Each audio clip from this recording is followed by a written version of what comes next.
Hello Brian, আসসালামু আলাইকুম। আমাদের কিছু কতিপয় ফেলানো জমি ছিল, সেখানে আমরা এবছর চাষ করেছি মূলো শাক, পালং শাক, এই আছে ওলকপি, বিট কপি লাগানো হয়েছে। এই সাইডে আছে এখনো আপনার কুমড়ো শাক আছে।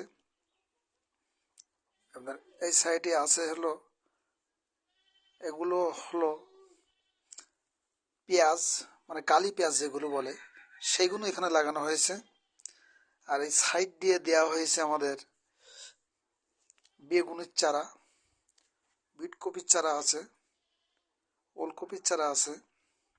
এই সাইডে আছে হলো রসুন বোনা আছে, যে ভিডিও আপনাদের আগে দিয়েছিলাম সেই ভিডিওটার গাছগুলো লম্বা হয়েছে, বয়স হয়েছে অবশ্য। এই যে ওলকপির চারা, এই হলো আপনার রসুনের চারা। রসুন খুব সুন্দর হয়েছে, গাছগুলো খুব ভালো, আপনাদের আশীর্বাদে খুবই ভালো গ্রোথ, খুবই ভালো মানের চারা। আমরা খুব বড় বড় রসুন লাগাইছিলাম, যে জন্যে গাছগুলো কত সুন্দর দেখতেছেন। খুব ইনশাল্লাহ আপনাদের দোয়ায় গাছগুলো খুব সুন্দর গ্রোথে ভাবে যাচ্ছে। আমরা এতে সার, কীটনাশক প্লাস সেচ দেব খুব তাড়াতাড়ি। সে ভিডিও আপনাদের মধ্যে অবশ্যই পাবেন। আমাদের এখানে লাগানো আছে 5 কাঠা জমির ভিতরে সব করা। আমাদের কতিপয় এই জমিগুলো ফেলানো ছিল। সবার কাছে আকুল আবেদন, সবার বাড়ির পাশে যেসব জমি আছে ফেলানো জমি, সেগুলো আপনারা চাষ করতে পারেন।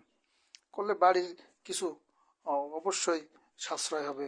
গুলো লাগালে খুব সুন্দর হবে। আমরা কিছু ঝাল গাছও লাগাইছি। পরবর্তী ভিডিও দেখার জন্য ধন্যবাদ। ভালো থাকবেন। আল্লাহ হাফেজ।